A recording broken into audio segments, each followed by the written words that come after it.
Hello students, how are you all? I think you all are good. Myself Neeraj Gupta, your physics faculty in approach. So बेटा हमने wave optics के दो part हमने कर लिए थे, मतलब हमने इंटरफेरेंस का मोस्टली पार्ट ओवर कर लिया था, मोस्टली नॉट फुल बट हाँ मोस्टली पार्ट हमने ओवर कर लिया था। यार तुम्हें याद है नहीं याद? देखो सारी बातें हमें याद होनी चाहिए भाई। इंटरफेरेंस आपको बताया था एक बार, थोड़ा सा 2 मिनट लूंगा रिवाइज करने के लिए। भाई इंटरफेरेंस क्या बताया था? इंटरफेरेंस क्या होता है? दो वेव का आपस में मिलना is called interference. Very good, ठीक है। क्या फिर जब हमने दो वेव को आपस में मिलाया था तो क्या उसकी रिजल्टेंट वेव की इक्वेशन निकाली थी? हाँ जी सर निकाली थी। क्या इक्वेशन थी? इक्वेशन थी y is equal to A sine A sine क्या थी भाई? इक्वेशन बोलो। y is equal to A sine omega T plus theta. y is equal to A sine omega T plus theta. और फिर उसके बाद रिजल्टेंट वेव का amplitude निकाला था और वो एम्पलीट्यूड आया था अंडर रूट ए वन स्क्वायर। मैं ऐसा करता हूं, मैं ऊपर फार्मूला लिखूंगा सबसे पहले। भाई फार्मूला आपको बताया था कि ए रिजल्टेंट का जो फॉर्मूला होता है, कलरफुल पेन से लेंगे, under root of A one square plus A two square plus two A one A two cos phi. याद रखना है भाई साहब, मैंने बताया था ना रात के 2 बजे याद होना चाहिए, रात के 2 बजे याद होना चाहिए कि ए रिजल्टेंट होता है under root of A one square plus A two square plus two A one A two cos phi. और जो इंटेंसिटी होता है, इंटेंसिटी का रिजल्टेंट का फॉर्मूला होता है, वो होता है, वो हमारे पास होता है I one plus I two plus two under root I one I two cos phi. क्या होता था? I one plus I two plus two under root I one I two cos phi. और तीसरा मैंने आपको बताया था कि कंस्ट्रक्टिव के लिए जो कंडीशन होती थी, कंस्ट्रक्टिव की कंडीशन होती थी एन लेमडा। कंस्ट्रक्टिव कंडीशन क्या होती थी? N lambda. और डिस्ट्रक्टिव की कंडीशन क्या होती थी? और डिस्ट्रक्टिव की कंडीशन मेरे पास होती थी 2n+1 lambda by 2। 2n+1 lambda by 2, ये मेरा होता था कंस्ट्रक्टिव डिस्ट्रक्टिव की कंडीशन। तो ये चार चीजें याद रखनी थी।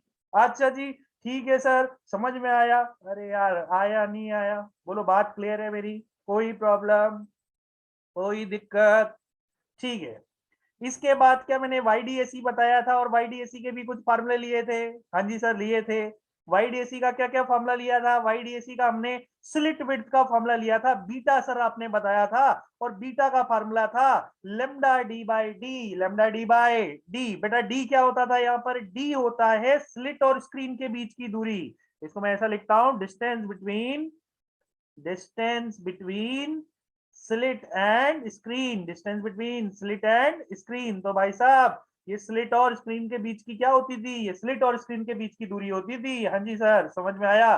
Beta is equal to lambda D by D. अच्छा जी, क्या यहाँ पर जो आपकी ब्राइट फ्रिंज की कंडीशन होती थी, जो ब्राइट फ्रिंज की कंडीशन होती थी, वो ब्राइट फ्रिंज की कंडीशन होती थी N lambda D by D. क्या होती थी? N lambda D by D. और डिस्ट्रक्टिव की क्या होती थी? डार्क फ्रिंज की क्या होती थी? मैं यहां पर लिखूंगा थोड़ा सा।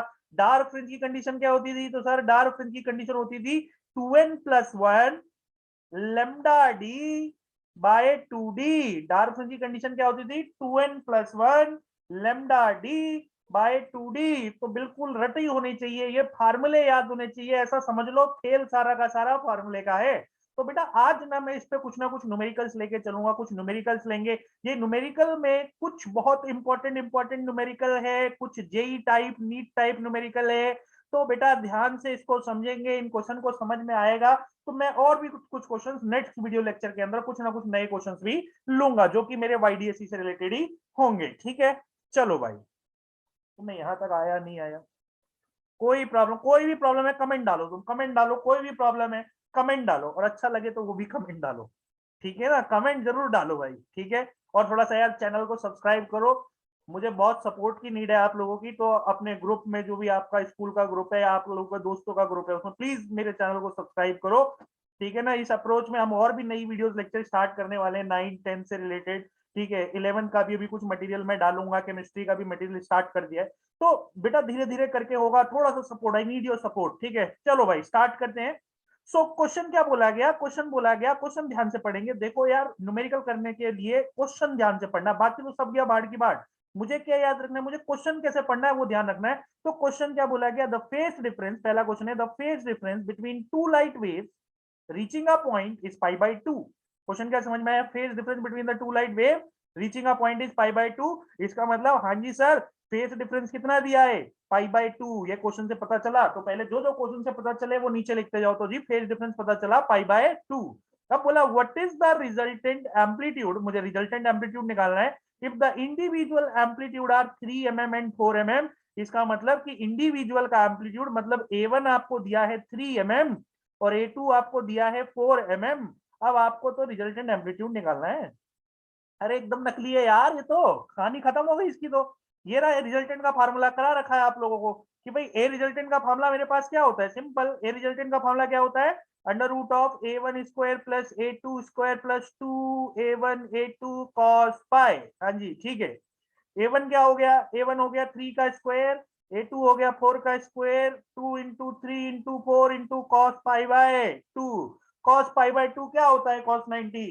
कॉस 90 क्या होता है, कॉस 90 होता है जीरो। कॉस 90 क्या होता है, कॉस 90 होता है जीरो। तो बेटा ये हो गया 9 प्लस 16 प्लस ये पूरी टर्म क्या हो जाएगी जीरो। 16 और 9 क्या होता है आपके पास 25, और 25 का रूट क्या होता है 5। आंसर आएगा एमएम में, क्योंकि बेसिकली ये A1 और A2 भी किसमें दिए थे, एमएम में। तो ए रिजल्टेंट कितना आ गया 5 mm। एकदम नकली सवाल। अरे नकली सवाल, ये तो ऐसे ही हो गए तो खत्म कहानी। चलो जी अगला सवाल देखते हैं। भाई ये क्वेश्चन इतना इंपॉर्टेंट है, बेटा इतना इंपॉर्टेंट है, मैं आपको क्या बताऊं, वेरी वेरी इंपॉर्टेंट। 5 स्टार ले लो, 5 स्टार, पेपर में आ जाता है ये। 5 स्टार ले लो तुम इस सवाल से, ठीक है। पर क्वेश्चन समझो, पहले क्वेश्चन समझो। क्वेश्चन क्या बोला गया, क्वेश्चन बड़ा अच्छा है, समझ में आता है तो बत्ती जलेगी, ध्यान देना। क्वेश्चन क्या बोला गया, क्वेश्चन बोला गया that in YDSE the intensity of light at a point on the screen, in YDSE the intensity of a light in भाई इंटेंसिटी का फॉर्मूला क्या होता था, I1 plus I2 plus 2 under root I1 I2 cos phi, ये formula होता था। हाँ जी सर बिल्कुल, आपने बताया था कि I equal to I1 plus I2 plus 2 under root I1 I2 cos phi. But बेटा एक चीज ध्यान रखना मेरी, कभी भी ये शब्द आ जाए ना इंटेंसिटी की टर्म में, वाईडीएसई टर्म आ जाए और किसमें पूछ ले मुझे, इंटेंसिटी में पूछ लो वाईडीएसई, तो बेटा आप हमेशा याद रखो कि फॉर वाईडीएसई I1 और I2 दोनों बराबर होते हैं। किसके बराबर ले रहा हूं, I0 के बराबर। यार आपको वाईडीएसई कराया था ना, तो दोनों की इंटेंसिटी क्या है, बराबर है। दोनों की इंटेंसिटी सोर्सेज की जो इंटेंसिटी है वो क्या है, बराबर है। That means I1 is equal to I2 is equal to I0 है। हाँ जी सर ठीक है, I1 is equal to I2 is equal to I0 है। अगर आप इधर पुट करोगे तो I हो जाएगा, इसको भी I0 डालूंगा, इसको भी I0 डालूंगा, इधर 2 होगा, इधर I0 डालूंगा तो I0 का स्क्वायर हो जाएगा और स्क्वायर से रूट कट जाएगा, तो ये I0 हो गया इंटू कॉस फाइव। हाँ जी सर समझ में आया। तो ये हो गया 2I0 plus 2I0 cos five. तो अगर मैंने 2I0 को कॉमन ले लिया तो ये मेरे पास हो गया 1 प्लस कॉस फाइव। क्या हो गया मेरे पास, 1 प्लस कॉस फाइव। तो ये मेरे पास हो गया 1 प्लस कॉस फाइव। और बेटा 1 प्लस कॉस फाइव को आप क्या लिख सकते हो, इसका फॉर्मूला क्या होता है। बायो वाले बच्चे थोड़ा ध्यान दो भाई, बायो वालों को मैं पहले टारगेट करता हूँ क्योंकि उनको मैथ के फंडे याद नहीं होते। बायो वाले ऐसे को लेके बढ़ सर ये तो जादू हो गया, जादू। बेटा कोई जादू नहीं हुआ, ये मैथ की फॉर्मूले, मैथ के फॉर्मूले।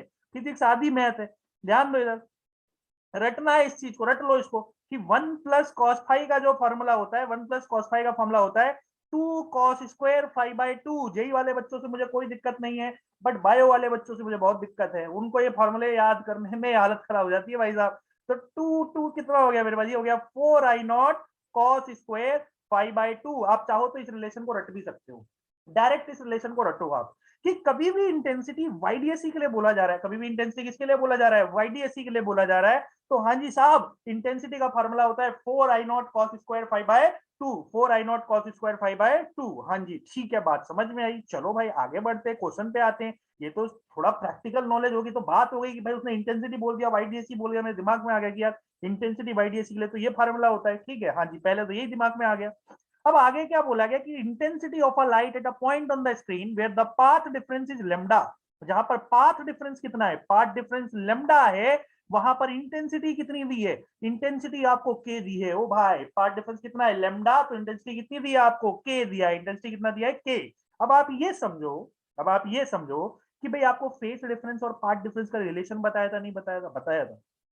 अरे याद करो, पाथ डिफरेंस और फेस डिफरेंस का रिलेशन आपको बताया था पिछले वाले लेक्चर, देखो जिसने नहीं देखा है। भाई आपको ये चीज मैंने बताई थी और मैंने कहा था ये सब चीजें किताबों में नहीं मिलती, ये किताबों में नहीं मिलेगा। Path difference, phase difference, relation, ये मैंने बताया था पर पूरा ड्राइव करके दिखाया था। तो रिलेशन क्या होता है कि पाथ डिफरेंस जो होता है ना, सॉरी पार्ट डिफरेंस बोल रहा हूँ, जो फेज डिफरेंस होता है ना, फाई जो होता है वो आपका बराबर होता है 2π/λ इंटू पाथ डिफरेंस के। अब आप सोच के देखो कि अगर पाथ डिफरेंस लेमडा है तो फेज डिफरेंस कितना हो जाएगा भाई? फेज डिफरेंस आपके पास कितना हो गया?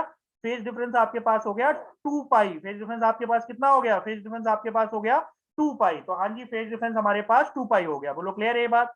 तो ठीक है भाई, फेज डिफरेंस हमारे पास आ गया 2π। क्लियर है, कोई प्रॉब्लम नहीं है इसके अंदर। तो फेज डिफरेंस हमारा 2π आ गया। अब आप ये समझिए कि अगर फेज डिफरेंस 2π है तो आपके पास जो इंटेंसिटी का फॉर्मूला है वो अभी भी बताया था, वो होता है 4I0 कॉस स्क्वायर π/2। फाई की जगह डालूंगा 2π/2, तो 2 से 2 कट गया, और कॉस पाई कितना होता है? -1, और -1 का स्क्वायर कितना हो गया? +1।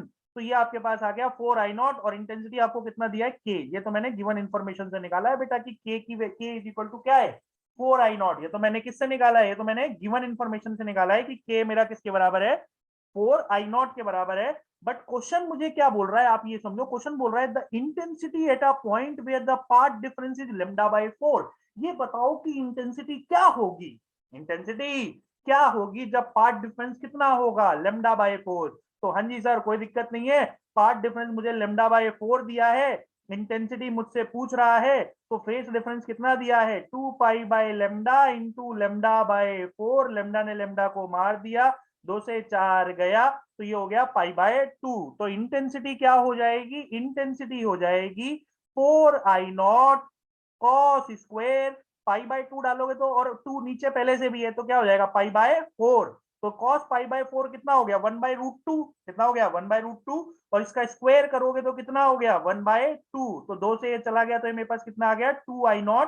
तो इंटेंसिटी मेरे पास निकल के आई 2I0। और I0 को अगर आप लिखो तो I0 को लिख सकते हो k/4। तो यहाँ पर I0 की वैल्यू डाल दो, तो ये हो जाएगा 2 इंटू k/4। तो आंसर कितना आ गया? k/2। तो बेटा इंटेंसिटी का आंसर आ गया k/2। यार तुम लोगों को आया नहीं आया समझ में भाई? भाई बड़ी इंपॉर्टेंट बात है, ध्यान से समझनी है बातें भाई। इंटेंसिटी कितनी आ गई? इंटेंसिटी आपकी आ गई k/2। तो इंटेंसिटी हमारी आ गई k/2। तो यही हमें निकालना था, तो हमने निकाल लिया भाई। क्लियर है ये बात? समझ में आ गई? ठीक है, तो ये मेरा है। जिसको स्क्रीनशॉट लेना है वो एक बार स्क्रीनशॉट ले लो इसका। ठीक है, जिसको स्क्रीनशॉट लेना है वो स्क्रीनशॉट ले लो, हिल डुल जाएगा इधर उधर। चलो भाई, ले लो एक बार स्क्रीनशॉट ले लो फटाफट। हो गया? आगे बढ़े? चलो जी आगे बढ़ो। ओके, अगला सवाल देखो भाई। नेक्स्ट क्वेश्चन देखेंगे, बड़ा अच्छा है, बड़ा शानदार, जोरदार, जबरदस्त सवाल है। ध्यान दो, बड़ा इंपॉर्टेंट है। 5 स्टार ले लो इसमें भी। बेटा जितने सवाल कराऊंगा वेरी वेरी इंपॉर्टेंट वाले कराऊंगा। फालतू के टाइम पास नहीं करता मैं कि जी ये निकालो वो निकालो, फालतू टाइम पास नहीं करूंगा। ठीक है, जो कराऊंगा इंपॉर्टेंट कराऊंगा। ध्यान दो क्वेश्चन, ध्यान दो, क्वेश्चन बड़ा इंपॉर्टेंट है, क्वेश्चन पे ध्यान दो। क्वेश्चन बोला गया, a beam of light consisting of two wavelength 800 nanometer and 600 nanometer, मतलब एक लाइट है जिसपे दो वेवलेंथ है, 800 नैनोमीटर और 600 नैनोमीटर की। जी ठीक है, समझ में आया। is used to obtain the interference fringes in a YDSC on a screen placed 1.4 metre away. हाँ जी, तो स्क्रीन 1.4 मीटर अवे है। मतलब इससे मुझे क्या क्या समझ में आया कि दो लेमडा दे रखे हैं। लेमडा 1 ले लो 800 नैनोमीटर, सॉल्यूशन कर रहा हूं यहाँ से, और लेमडा 2 ले लो आप 600 नैनोमीटर। हाँ जी ठीक है, बात क्लियर, समझ में आया। Is used to obtain interference fringes in a YDSC experiment on a screen place 1.4 metre away. तो कैपिटल डी आपको कितना दिया है? 1.4 मीटर। तो ठीक है, कैपिटल डी 1.4 दे रखा है। If the two slits are separated by 0.28 mm, मान लो कि छोटा डी आपको कितना दिया है? 0.28 mm दे रखा है ये। ठीक है, तो कैलकुलेट, यहां समझो भाई बड़ा इंपॉर्टेंट है, ध्यान दो, क्वेश्चन पे ध्यान दो, आप सब कुछ छोड़ो। Calculate the least distance from the central bright maximum where the bright fringes of two wavelength coincide। ओ भाई साहब भाई साहब भाई साहब, क्या बोल गया? कुछ नहीं आया, कुछ नहीं आया समझ में। ध्यान दो इधर, ध्यान दो, प्लेन हो जाओगे सारे। ध्यान दो भाई, सीधा सा आप समझो। मान लो कि मेरे पास एक लाइट है 800 नैनोमीटर की, एक एग्जांपल सबसे पहले। एक लाइट है 800 नैनोमीटर की, मैंने वही उसका वाईडीएससी किया, तो ऐसा कुछ पैटर्न आ गया। मैं इसको कुछ ऐसा है, मैं इसको ग्रीन कलर से दिखाता हूँ, तो ये कुछ आ गया, bright dark bright dark bright dark bright dark bright dark, ऐसा करके कुछ पैटर्न बना बना भाई, कोई दिक्कत नहीं है। ठीक है, अब क्या है जी, ठीक है, मैंने इसकी फोटो ले ली, फोटो ले ली इसकी, चलो ठीक है। अब मैंने क्या किया, अब 600 नैनोमीटर की लाइट लगाई। अब 600 नैनोमीटर की लाइट लगाई, फिर से स्क्रीन पर बना, तो स्क्रीन पर कुछ आया, bright dark bright dark bright dark bright dark. कुछ बनेगा यार, कुछ तो बनेगा, मेरी बात समझ में आई, कुछ तो बनेगा। तो होगा क्या कि कहीं ना कहीं एक पॉसिबिलिटी ये है कि जो पहले वाले का ब्राइट था और जो दूसरे वाले का ब्राइट था वो एक दूसरे से कोइंसाइड करेगा, वो एक दूसरे से क्या करेगा, कोइंसाइड करेगा। तो जब ये पहली बार कोइंसाइड करेगा ना, लीस्ट डिस्टेंस पूछ रहा है, ध्यान दो इधर, अब क्वेश्चन पे ध्यान दो, लीस्ट डिस्टेंस वो आपसे पूछ रहा है, तो लीस्ट डिस्टेंस पूछ रहा है, तो मतलब जब वो पहली बार कोइंसाइड करेगा, कौन कोइंसाइड करेगा, central bright maxima, where the bright fringes of two wavelength coincide, जहां पर सेंट्रल ब्राइट कोइंसाइड कर रहा है वहां से लीस्ट डिस्टेंस पूछ रहा है भाई साहब। ये ओहो हो, बहुत लंबी बात पूछ गया ये, पर कोई दिक्कत नहीं है, चुटकियों में करेंगे सवाल, बट बहुत इंपॉर्टेंट सवाल है, ध्यान दो। तो सवाल मेरे ख्याल से आप लोगों को समझ में आया। मैंने मान लिया कि लेट सपोज ये दोनों यहाँ पर मिल गए, मान लिया मैंने यहाँ पर दोनों मिल गए, लेट सपोज एक दूरी पर मिल गए, कोई दिक्कत नहीं है। बट आप एक बात बताओ, आपको ये पता है कि कौन सा 800 नैनोमीटर का कौन सा ब्राइट फ्रिंज, पहला दूसरा तीसरा चौथा पांचवा छठा, कौन सा ब्राइट फ्रिंज भाई साहब, और 600 नैनोमीटर का जो वहां पर मिला वो कौन सा ब्राइट फ्रिंज था, पहला दूसरा तीसरा सेम थिंग, कौन सा, वो उसके बारे में मुझे कोई जानकारी नहीं है। तो कोई जानकारी नहीं है तो मैं ऐसा लूंगा कि लेट, लेट करते हैं, मैथ में बहुत सीखा है, लेट करेंगे, क्या दिक्कत है, ध्यान दो भाई, लेट mth ब्राइट फ्रिंज, मान लेते हैं let mth bright fringe of 800 nanometer coincide with mth bright fringe of 800 nanometer coincide with nth bright fringe of 600 nanometer। ठीक है भाई, तो मैंने मान लिया कि mth ब्राइट फ्रिंज 800 नैनोमीटर की कोइंसाइड हो रही है nth ब्राइट फ्रिंज 600 नैनोमीटर की। ठीक है, तो ये दोनों कोइंसाइड हो रहे हैं, तो सोच के देखो क्या इन दोनों का x सेम होगा, हाँ जी सर दोनों का x सेम होगा, कोइंसाइड हो रहे हैं, तो सेंटर से दोनों का जो x होगा वो क्या होगा, सेम होगा। तो मैं ये बोल सकता हूं कि x1 is equal to x2 है, और x1 और x2 क्या है, ब्राइट फ्रिंजेस, क्या है कंडीशन फॉर ब्राइट फ्रिंजेस। तो इसके लिए पहले वाले के लिए अगर मैं ब्राइट फ्रिंज की कंडीशन लिखूंगा तो ब्राइट का कंडीशन क्या होता है, अभी भी बताया था, रिवीजन कराया था, N lambda D by D, क्या होता है N lambda D by D, तो एन की जगह मैं क्या डाल दूंगा एम, तो हो जाएगा M lambda 1 D by D, और x2 के लिए हो जाएगा N lambda 2 D by D. D और डी तो सबके लिए सेम है, क्योंकि दोनों में एक्सपेरिमेंट का अपैरेटस का सिस्टम थोड़ी ना चेंज किया गया, वो तो वैसे ही रखा हुआ है, तो डी बाई डी तो हमारा क्या हो गया, कैंसिल आउट हो गया। अब लेमडा 1 आपको कितना लिया था, लेमडा 1 हमने लिया 800 नैनोमीटर, तो मैं यहां पर करता हूं, ध्यान देना। तो भाई साहब लेमडा 1 हो गया 800 into 10 to the power, nanometer है -9, इंटू में m है मेरे पास, इज इक्वल टू लेमडा 2 कितना हो गया 600 into 10 to the power -9 into n, इसने इसको मार दिया, इससे ये भी मर गया, तो m बाई n मेरे पास कितना आ गया 6/8, मतलब कि 3/4। बोलो ठीक है। अगर ये बेटा, अब आप सोच के देखो, एक बात सोच के देखो कि अगर ये मिनिमम डिस्टेंस की बात कर रहा है, अगर ये किसकी बात कर रहा है, अगर ये मिनिमम डिस्टेंस की बात कर रहा है, सोच के देखो, अगर ये मिनिमम डिस्टेंस की बात कर रहा है तो जरूर ये 1:1 में डिवाइड होगा, किसमें डिवाइड होगा 1:1 में डिवाइड होगा। आप सोच के देखो कि भाई ये किसमें डिवाइड होगा, ये आपका 1:1 में आपका डिवाइड होगा। अगर ये 1:1 में डिवाइड होगा तो m की वैल्यू आपके पास कितनी हो गई 3, और n की वैल्यू कितनी हो गई 4। हाँ जी सर ठीक है, तो अब तो आपको x ही निकालना था, अब तो सिंपल आपको क्या निकालना था, अब तो आपको x निकालना है। अब चाहे x1 से निकाल लो चाहे x2 से निकाल लो, दोनों है तो बराबर, तो ऐसा है x1 निकाल लेते हैं, तो x1 डालेंगे तो क्या आ जाएगा m lambda 1 D by D. अब m आपको पता चल गया 3 है, लेमडा 1 कितना है 800 था, तो 800 into 10 to the power -9, capital D कितना दिया था, क्वेश्चन पर जाते हैं कैपिटल डी देखते हैं, कैपिटल डी दिया है 1.4, तो भाई साहब कैपिटल डी 1.4 मीटर दिया है, कोई दिक्कत नहीं है। और छोटा डी कितना दिया था, फिर से क्वेश्चन पर जाते हैं, छोटा डी दिया है 0.28 mm, तो इधर मैं डालूंगा 0.28 इंटू 10 टू दी पावर -3। अब इसका 2 हटा दो, इसको हटाओगे तो 2 जीरो ऊपर लग गए, इसको हटाओगे तो 1 जीरो इधर लग गया, 1 जीरो ने 1 जीरो को मार दिया, 14 दूनी 28 हो गया, तो ये कट गया, 2 से 1 कट गया तो 2 4 जा 8 हो गया। ठीक है ना, ये सब कट गया मेरे पास। अब ये देखो बचा क्या मेरे पास, ये हो गया 4 3 जा 12 into 10 to the power -9, 1 zero ये रहा तो -9, और ये 4 3 जा 12 और 2 जीरो इसके हैं, तो 2 जीरो और 1 जीरो 3 जीरो हो गए, तो ये +3 कर देता हूँ, और ये मेरा ऊपर आएगा तो ये भी हो जाएगा +3, तो टोटल मेरा कितना हो गया 12 इंटू 10⁻³ हो जाएगा। तो मतलब आंसर आ गया 12 mm। अरे यार समझ में आया नहीं आया? तो ये मेरा एक्स आ गया कि भाई इतना मिनिमम डिस्टेंस मेरा होना चाहिए, कहां से, सेंट्रल ब्राइट मैक्सिमा से, सच दैट कि वो क्या हो बेसिकली मेरा कोइंसाइड करे। बोलिए क्लियर है ये बात? एक बार इसका स्क्रीनशॉट ले लो ताकि आप आगे इसको बढ़ सको। एक बार स्क्रीनशॉट ले लो बेटा, करो। ठीक है भाई, आई थिंक समझ में आ गया। आगे बढ़ते हैं, ध्यान दो नेक्स्ट क्या बोला गया। नेक्स्ट क्वेश्चन लेते हैं। नेक्स्ट क्वेश्चन क्या बोला गया, नेक्स्ट क्वेश्चन पर ध्यान दो आप। भाई नेक्स्ट क्वेश्चन क्या बोला गया, नेक्स्ट क्वेश्चन को थोड़ा सा पढ़ते हैं, ध्यान दो क्वेश्चन क्या है। क्वेश्चन बोला गया कि two sources are placed on the X axis. मैं थोड़ा सा बड़ा करता हूं तो ताकि समझ में आए। हाँ जी, तो two sources are placed on the X axis at a separation d is equal to 3 lambda and observer start moving from a से start करता है on a circular track of radius capital R where R is very very greater than d। ठीक है, R बहुत बड़ा बता रखा है। so how many fringe point, how many bright points and dark point will be observed or find the angular position of the maxima and minima। ठीक है भाई, बोला कुछ तो बोला, अच्छा बोला कुछ तो बोला। चलो भाई स्टार्ट करते हैं। ध्यान दो क्वेश्चन क्या बोला गया, पहले क्वेश्चन समझो। आपको ये दो सोर्स दे रखे हैं, आपको ये क्या दे रखे हैं, दो सोर्स दे रखे हैं S1 और S2, और इन दोनों के बीच की दूरी क्या है, D है। एक आदमी है जो कि A से D की तरफ जलता है। अब ये बताना है कि कितने ब्राइट पॉइंट उसे मिलेंगे और कितने डार्क पॉइंट उसे मिलेंगे, कितने ब्राइट मिलेंगे और कितने डार्क मिलेंगे अगर वो A पॉइंट से स्टार्ट करता है तो और A को वापिस आता है तो।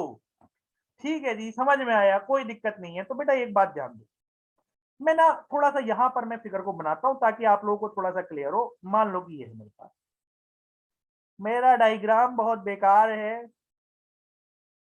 मैं सिंगिंग का बहुत बड़ा खिलाड़ी हूं। ठीक है, अच्छा जी ध्यान दोगे, मुझे फिजिक्स भी बहुत पसंद है। हाँ, तो ये ए हो गया, ये वाई हो गया, ये सी हो गया, ये डी हो गया, ये S1 हो गया और ये S2 हो गया। अब आप एक बात ध्यान दो कि अगर वो ए से स्टार्ट करता है, लेट सपोज ए पर मैं बात करूं, तो बेटा ए पर सोच के देखो कि एट पॉइंट ए पर अगर मैं बात करूं, एट पॉइंट ए पर, तो एट पॉइंट ए पर पाथ डिफरेंस कितना होगा भाई, S1 से लेके ए तक की दूरी और S2 से लेके ए तक की दूरी को अगर आप माइनस करोगे तो पाथ डिफरेंस कितना हो गया, पाथ डिफरेंस मेरे पास यही हो जाएगा जो ये डी होगा बेसिकली। सोच के देखो पाथ डिफरेंस कितना हो जाएगा, डी और डी कितना है 3 लैम्डा। ओहो, तो पाथ डिफरेंस 3 लैम्डा हो गया, कोई दिक्कत नहीं है ए पॉइंट पर।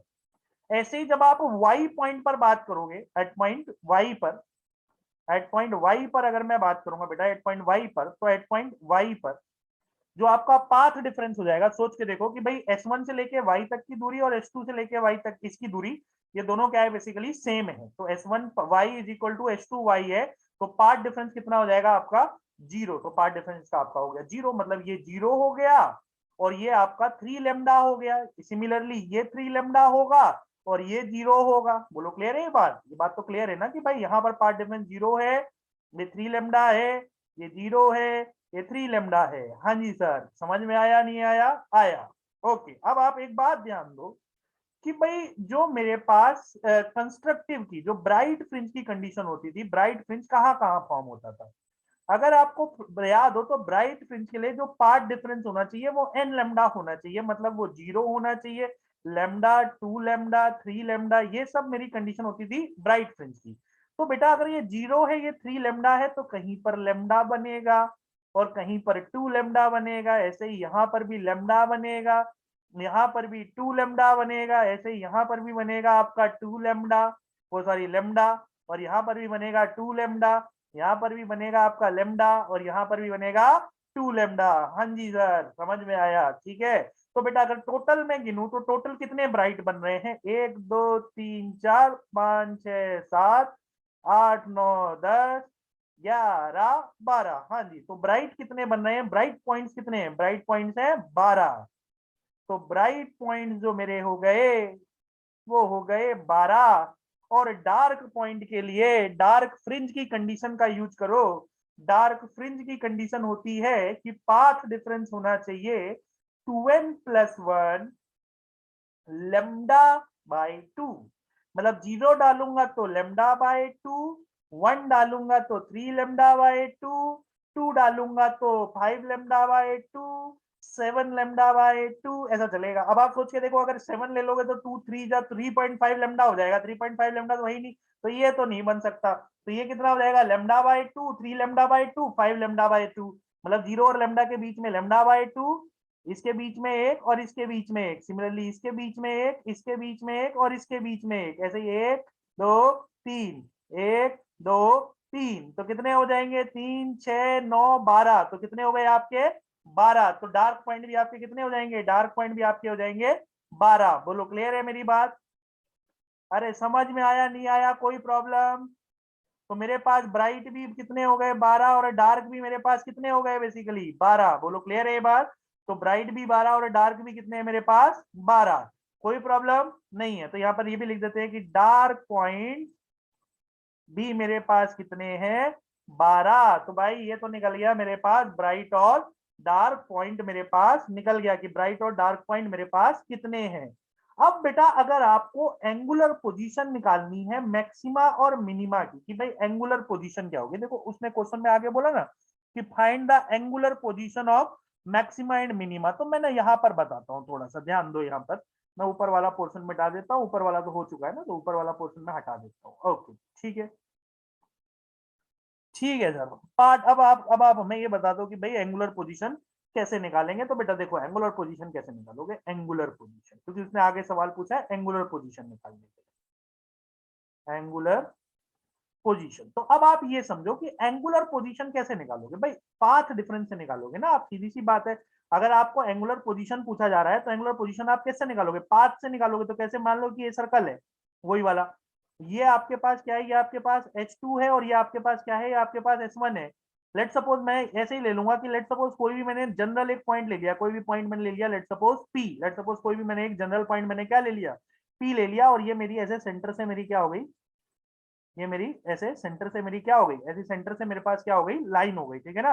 ये मेरा S1 हो गया, ये मेरा S2 हो गया, और ये मेरी जनरल बेसिकली क्या हो गई, लाइन। तो सबसे पहले अगर मैं पाथ डिफरेंस की बात करूं, पाथ डिफरेंस, तो पाथ डिफरेंस क्या हो जाएगा, पाथ डिफरेंस हो जाएगा S1P minus S2P। Path difference क्या हो जाएगा, S1P माइनस S2P।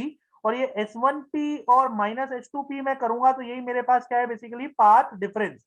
अब जैसा कि एक कंडीशन दी थी, आप कंडीशन देखो, कंडीशन पढ़ो, कंडीशन आपको दी थी कि जो R है वो very very greater than D है। अगर वो जो R है वो ग्रेटर ग्रेटर देन क्या है बेसिकली D है, तो S1P जो है वो H2P के अप्रोक्सीमेटली क्या है, अप्रोक्सीमेटली वो हो गया कि बेसिकली अगर आप इसको देखोगे तो इनके बीच का एंगल बहुत छोटा हो गया। तो सिंपल आप इस पे क्या करो, आप एक परपेंडिकुलर ड्रॉ करो, आप एक परपेंडिकुलर ड्रॉ करो इस तरीके का। ठीक है जी, परपेंडिकुलर ड्रॉ कर दिया। तो अब यहां से लेके अगर ये M पॉइंट है तो मैं ऐसा मान लूंगा कि MP और H2P क्या है, बराबर है। तो ये S1ME क्या है, मेरा पाथ डिफरेंस है। S1ME मेरा क्या है बेसिकली पाथ डिफरेंस है। तो इसको हम लिख कैसे सकते हैं कि as R is greater than what, small d. So we can consider lines S1P approximately parallel। वो एक तरीके से क्या है, approximately parallel है, ठीक है। So if we draw a perpendicular from a circle to S1P, तो यही मेरे पास क्या हो जाएगा, ये मेरे पास क्या हो जाएगा, मेरे पास पाथ डिफरेंस हो जाएगा। बोलो क्लियर है ये बात? तो ये मेरे पास क्या हो जाएगा, मेरे पास पाथ डिफरेंस हो जाएगा। मतलब आप इसको H2M से बोल रहे हो, इसको आप किससे बोल रहे हो, आप ऐसा भी बोल सकते हो कि सेंटर से भी मैं इसको मान लूंगा कि भाई सेंटर से भी ये कितना हो गया, मेरा H2M हो गया। तो मेरा जो पाथ डिफरेंस निकल के आएगा, अब आप समझो जो मेरा पाथ डिफरेंस निकल के आएगा, वो पाथ डिफरेंस क्या हो जाएगा, पाथ डिफरेंस मेरा हो जाएगा जैसे ये हमारा हो जाएगा S1M। पाथ डिफरेंस मेरे पास हो गया S1M। और अब ये S1M आप कैसे निकालोगे, आप ये समझो S1M आप कैसे निकालोगे। भाई ये वाली दूरी आपके पास D थी, और मान लो कि ये यहाँ से कुछ थीटा एंगल बना रहा है, कितना एंगल बना रहा है, थीटा। तो ये बेटा ये उसका हो गया बेस, ये उसका क्या हो गया, बेस। तो ये आपके पास क्या हो जाएगा, अगर आप ट्राइंगल में जाओगे S1M निकालने के लिए, अगर आप ट्राइंगल में जाओगे, इन ट्राइंगल S1 H2M, तो cos थीटा अगर लगाओगे तो cos थीटा हो जाएगा बेस, बेस हो गया मेरा S1M, और हाइपोटेन्यूज मेरा क्या हो गया D। तो S1M की वैल्यू कितनी आ गई, S1M मेरा आ गया D cos थीटा। तो S1M को मैं क्या लिख दूंगा, D cos थीटा। तो जो मेरा बेटा पाथ डिफरेंस आ गया वो मेरा क्या आ गया, D cos theta, path difference आ गया डी कॉस थीटा। अब अगर मैं मैक्सिमा के लिए बात करूंगा और कंस्ट्रक्टिव, तो कंस्ट्रक्टिव के लिए क्या हो जाएगा, कंस्ट्रक्टिव के लिए जो डी कॉस थीटा है वो एन लेमडा के बराबर हो जाएगा। तो यहां से मेरा जो कॉस थीटा निकल के आएगा वो कितना निकल के आएगा, एन लेमडा बाई डी। तो थीटा निकल के आ जाएगा cos inverse N lambda by D. And similarly for destructive के लिए अगर मैं बात करूंगा तो डिस्ट्रक्टिव के लिए क्या हो जाएगा कि डी कॉस थीटा मेरा बराबर हो जाएगा, डिस्ट्रक्टिव की क्या कंडीशन होती थी भाई, डिस्ट्रक्टिव की कंडीशन होती है 2n+1 लेमडा बाय 2। तो अब सीधी सी बात है, डी को आप नीचे ले आओ और थीटा कितना हो जाएगा, थीटा हो जाएगा cos inverse 2n+1 lambda by 2d। हाँ जी सर, समझ में आया नहीं आया? यहाँ पर एक स्टेप में बस ध्यान देना है कि मैंने यहाँ से हमने परपेंडिकुलर ड्रॉ कर दिया और फिर उसके बाद थीटा ट्रायंगल मान के पार्ट डिफरेंस। देखो यार, कभी भी आपसे पूछे, देखो ये कोई ऐसा नहीं है कि रट्टू तोता सवाल है, मैं आपको एक फैक्ट वाली बात बताऊं। ये मतलब ये है कि आपको सिंपल पाथ डिफरेंस निकालना है, सिंपल आपको क्या निकालना है, आपको पाथ डिफरेंस निकालना है। और पाथ डिफरेंस निकाल के ब्राइट के लिए बोल रहा है तो उसको एन लेमडा की कंडीशन से रिप्लेस कर दो, और अगर डार्क के लिए बोल रहा है तो भैया 2n+1 लेमडा बाई 2 वाली कंडीशन से रिप्लेस कर दो। Getting my point? तो यही करना होता है, ये एक बेसिक रूल होता है, जिस बेसिक रूल से हम बेसिकली चलते हैं। बोलो क्लियर है ये बात? ठीक है, तो आई होप कि आपको ये सॉल्यूशन समझ में आए होंगे इन क्वेश्चंस के। ठीक है, तो अगर इनमें भी कोई भी आपको प्रॉब्लम लगती है, कुछ भी लगता है, तो आप इसको कमेंट बॉक्स में आप इसको डालिए, और मैं कुछ और नेक्स्ट क्वेश्चंस में, नए क्वेश्चंस मैं कुछ लूंगा जो बेसिकली अगली वीडियो लेक्चर के अंदर मैं लूंगा। इसको मैं ज्यादा बड़ा नहीं बनाऊंगा। ठीक है, तो फिर इसको आज हम इतना ही रखेंगे, फिर इसके बाद हम आगे बात करते हैं, नेक्स्ट क्लास से आगे बात करते हैं, कुछ क्वेश्चंस की बात करेंगे, कुछ कंसेप्ट की बात करेंगे। ठीक है, तो दोस्तों bye bye students, take care, have a nice day, and please subscribe it, that's important.